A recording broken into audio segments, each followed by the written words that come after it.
Welcome to tonight's regional news, and coming out of Trinidad and Tobago. Just less than 1 month after he was allegedly involved in a shooting in Malik, Nicholas Chico Job, 35, was gunned down yesterday morning in San Juan, along with another man. Job lived at 6th Avenue. Malik and the other victim, Akil Alexander, 24, was from Upper 7th Avenue, Malik. According to a police report, at about 12:05 a.m., police officers who were on mobile patrol in the area responded to a call at 2nd Street where they found both men lying on the ground, meters apart from each other. Police said they were both shot multiple times. They were taken to the Eric Williams Medical Sciences Complex where they were both pronounced dead on arrival. A party of police officers led by Senior Supt Phillip visited the scene. Job, police said, was recently charged for a robbery and was a suspect in a shooting last month in the same area in San Juan where he was shot. The murder toll now stands at 204. And now we turn to Barbados. Barbados has agreed to a long-term business partnership in the region of 25 to 30 years to completely renovate and refurbish Grantley Adams International Airport to make it the best small airport in the Western Hemisphere.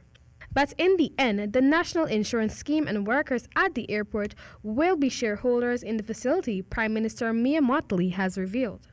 Minister of Tourism Carrie Simmons yesterday signed the agreement with the International Finance Corporation, an arm of the World Bank, to roll out the private-public sector partnership agreement that will lead to a 27,000 square meter improvement to the airport and the establishment of numerous amenities there. We were in discussions with IFC to see what we could do about the urgent injection of capital and opportunities for joint ventures with the airport, the Prime Minister said at yesterday's signing at the government headquarters. And finally, in Trinidad and Tobago, Prime Minister Dr. Keith Rowley says that Trinidad and Tobago cannot be the solution for millions of Venezuelans who are fleeing the country, and that there will come a time when the volume of Venezuelans coming here will be a burden. He made the remark at yesterday's post-cabinet media conference.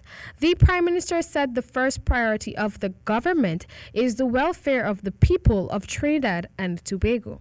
He told the media conference that while Trinidad and Tobago is attempting to keep its doors open, it will not be able to cope with the large migration of Venezuelans.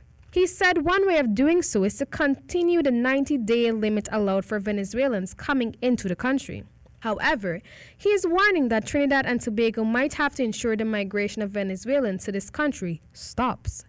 He said the government is not naive to the fact that the criminal elements are also attempting to exploit the generosity of this country in allowing Venezuelans in. Dr. Rowley said he will chair a meeting of the National Security Council today to address the major concerns related to that.